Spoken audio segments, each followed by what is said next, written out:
উন্নত চিকিৎসার জন্য ওসমান হাদিকে সিঙ্গাপুরে নেওয়া হয়েছে। তাকে বহনকারী এয়ার অ্যাম্বুলেন্সটি কিছুক্ষণ আগে শাহজালাল আন্তর্জাতিক বিমানবন্দর থেকে রওনা হয়েছে। হাদির সাথে সিঙ্গাপুর যাচ্ছেন তার ভাই ওমন বিন হাদি ও রাজনৈতিক সহযোদ্ধা আমিনুল হাসান ফয়সাল। হাদিকে সিঙ্গাপুর নিতে 11:15টার পরে ওসপ্রে এভিয়েশনের এয়ার অ্যাম্বুলেন্স ঢাকায় এসে পৌঁছায়। হাদিকে হাসপাতাল থেকে বিমানবন্দরে নিতে 2 সদস্যের একটি মেডিকেল প্রতিনিধি দল এভারকেয়ার হাসপাতালে পৌঁছায়। মেডিকেল বোর্ডের সাথে আলোচনা শেষে তাকে বিমানবন্দরে নিয়ে যাওয়া হয়। তারপর সিঙ্গাপুর জেনারেল হাসপাতালের অ্যাক্সিডেন্ট ইমার্জেন্সি বিভাগে তার চিকিৎসা করা হবে। ওসমান হাদির চিকিৎসার সব খরচ দেবে সরকার। তার চিকিৎসা প্রক্রিয়া সার্বক্ষণিকভাবে পর্যবেক্ষণে রাখতে সংশ্লিষ্টদের নির্দেশ দিয়েছেন প্রধান উপদেষ্টা। দর্শক, এই মুহূর্তে বিমানবন্দরে আছেন আমাদের সহকর্মী নিবিড় সাহা। সেখানকার আরো আপডেট আমাদেরকে জানাবেন তিনি। নিবিড়, একটু জানতে চাই, হাদিকে এয়ার অ্যাম্বুলেন্সে তোলা হয়েছে, এরই মধ্যে আমরা যতটুকু জানি, আপনার কাছে সেখানকার আপডেট কি আছে এখন পর্যন্ত?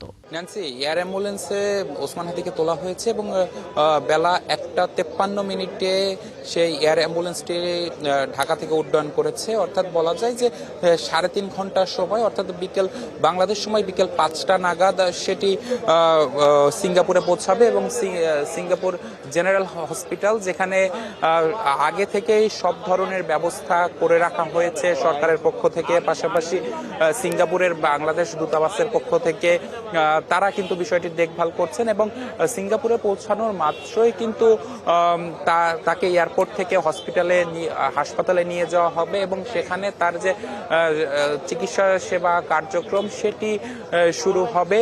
এবং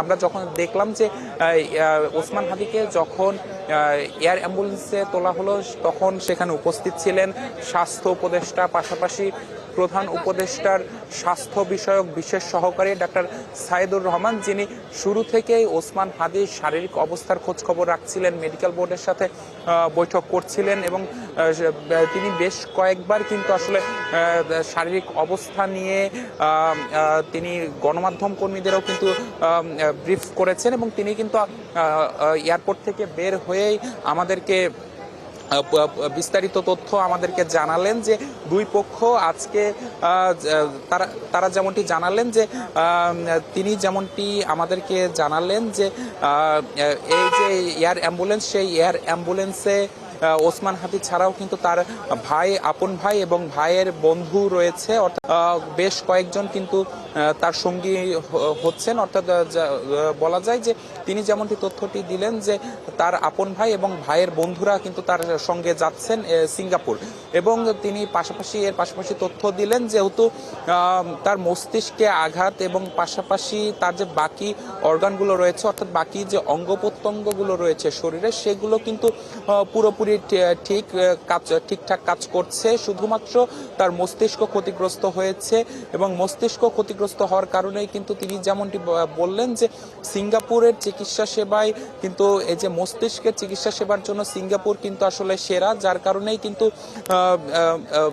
অধিকতর চিকিৎসা, সুচিকিৎসা এবং ওসমান হাদিকে সুস্থ করে দেশে ফিরিয়ে আনার লক্ষ্যেই কিন্তু তারা আসলে এই পদক্ষেপটি নিয়েছেন সরকারের পক্ষ থেকে। পাশাপাশি তিনি জানিয়েছেন যে সরকারের পক্ষ থেকে সকল খরচ বহন করা হবে এবং সিঙ্গাপুরের বাংলাদেশ দূতাবাস এই পুরো বিষয়টি কিন্তু তারা তদারকি করছেন। ইতোমধ্যে কিন্তু বাংলাদেশ থেকে উড্ডয়নের আগে সিঙ্গাপুরে বাংলাদেশ দূতাবাসের কর্মকর্তাদের সাথে টেলিকনফারেন্স হয়েছে বলে তিনি জানিয়েছেন। পাশাপাশি দুই দেশের চিকিৎসক প্রতিনিধি দল তারা কিন্তু ওসমান হাদির শারীরিক যে অবস্থা, সেই অবস্থা পরিদর্শন করে তারা নিশ্চিত হওয়ার পরেই কিন্তু আসলে তাকে এয়ার অ্যাম্বুলেন্সে তোলা হয়েছে এবং আমরা প্রত্যাশা করি তার সুচিকিৎসার আশা করছি। আপনার কাছ থেকে পরবর্তীতে আরো কোনো আপডেট থাকলে সেই আপডেটের জন্য আপনার কাছে যাব। আপনাকে ধন্যবাদ নিবিড়।